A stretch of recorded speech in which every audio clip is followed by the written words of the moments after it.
And yes, it really is that deep. So let's begin. First, we're going to talk about old leverage versus new leverage, and this is the secret to modern success. Let's start with a quote from Daniel Presley. I'm sure many of you know who he is. He is a great dude. The biggest leverage is no longer capital. The biggest leverage is enterprise, the ability to run a great business, and in particular, the biggest leverage is personal brand. Having a big audience. As soon as you've got enough people paying attention to you, you have this enormous form of leverage. And the reason this is because the rules of wealth creation have fundamentally changed. The assets that drove income in the industrial age, like property, factories, machinery, physical goods, are being replaced by digital assets, audience, personal brand, IP, content, data, software that are incredibly cheap to build, more scalable, harder to tax, and compound while you sleep. The only requirement to building leverage for yourself in today's world is a good idea and the confidence to post it on the internet. The problem, and where the opportunity lies, is that most people are still conditioned by industrial values. They still think for some reason that going to school, getting a job,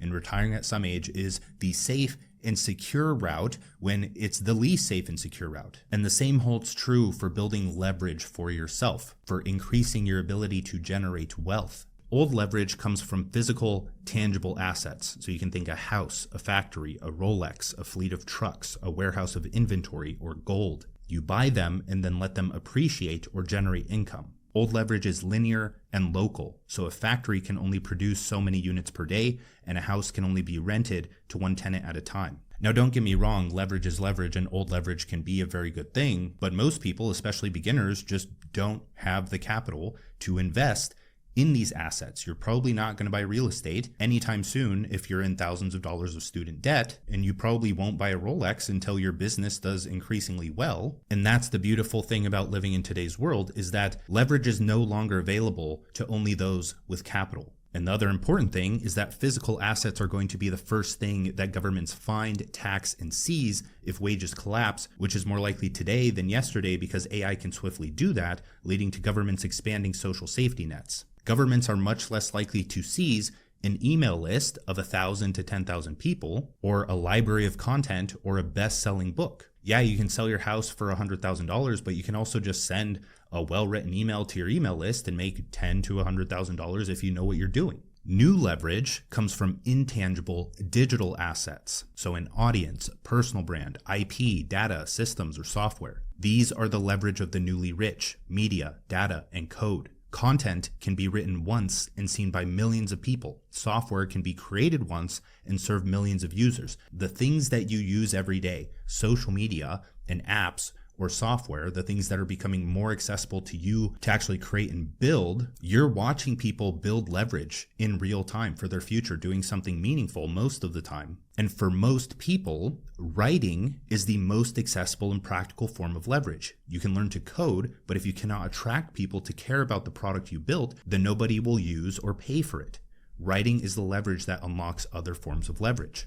Everything you see is essentially writing. You have social media captions, DMs or messages, advertising, social posts, emails, web page copy, video scripts, articles. That's the other thing, is even if you want to do video in the future, but you don't have the time to edit, or you're not confident enough to be in front of the camera yet, start writing, because then you'll have a backlog of scripts that you can use, or you'll just be so much better at grabbing attention than the next person. And when you do start creating videos, you're going to be miles ahead of the people who didn't practice articulating or organizing their thoughts on paper through writing. And if you can build an audience on a writing platform like X, Substack, Threads, etc., even Instagram, all of my posts are just written posts in the form of an image, then when it comes time for you to get on YouTube or do a podcast or do other things like that, you have an audience already built that you can say, hey, here's my YouTube, here are my videos, and then your audience grows so much faster on YouTube. That's exactly what I did. And I'm just an introvert. It's so much more appealing to just sit down and enjoy the creative process of writing for 1 to 2 hours every morning while sleeping well, knowing that it is essentially fueling my entire business and life's work, or whatever kind of work I want to do. The other thing is that you won't see these digital assets on a business's balance sheet,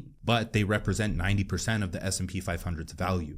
Kim Kardashian, Taylor Swift, Ryan Reynolds, Mr. Beast, Elon Musk all have massive audiences and personal brands, but you probably don't want anything near their level of fame, and that's perfectly fine because you don't need millions of followers to make this work. This is like one big thing when I talk to beginner creators. They think they have millions of followers or they have nothing. Personally, I replaced my freelancing income at around 5,000 followers. My buddy Randy is a fitness personal trainer, and at 10,000 followers, he was making well over $100,000 a month because, again, he knew what he was doing. He studied, he invested in his education, he learned the skill of business and marketing and sales that allowed him to do that. People hear that, $100,000 a month, and they think that's absolutely absurd. That's on the low end.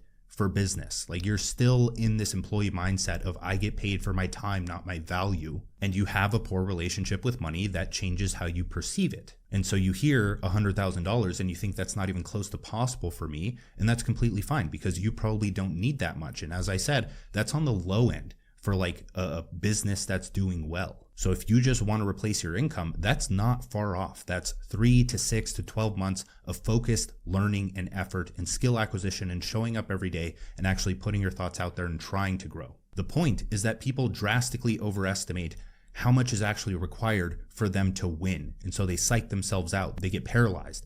Analysis by paralysis, a paralysis by analysis. Because all they see is these out-of-touch celebrities and influencers with millions of followers because that's all they follow. So I'd be stupid if I didn't mention this here, but that's exactly why we run the Creator Bootcamp, where you turn your interest into an audience that pays you. You walk away with clarity on the topics that you can talk about, a content system that runs on 60 minutes a day, and one idea that becomes a week of content. General enrollment for this is closed, but it is still available for those who sign up for Eden on the Pro plan. So if you want to join a community of other creators that are doing the same thing as you and learn everything that you need to start, then check it out with the link in the description or go to eden.so/bootcamp. Now, the next thing I want to talk about is how writing completely shifts your brain and your life. And this is super hard to explain, but writing goes so much deeper than just putting your pen to paper and like drawing little scribbles, obviously. It shifts your mind to see the world in a more meaningful way. You make more connections. You receive more good dopamine through those connections. You notice more in the world. Conversations become a source of inspiration. Your thoughts become filled with ideas you're wrestling to understand. You notice more detail in life rather than living on the stressful surface. And so in my eyes, there are 4 key benefits to writing. The first is that writing rewires how you think. And the core mechanism here is forced linearity, which is just a fancy way of saying that you can feel like you understand something in your head, but writing forces you to collapse it into a single stream. Thinking without writing is like walking through a forest where you can see every direction, while writing itself is like driving on a road through the disorienting mess. You have to decide where you're going, which turns you're going to make, and whether or not you want to take the scenic route and how to navigate back if you get lost. In other words, writing is the apparatus for thinking.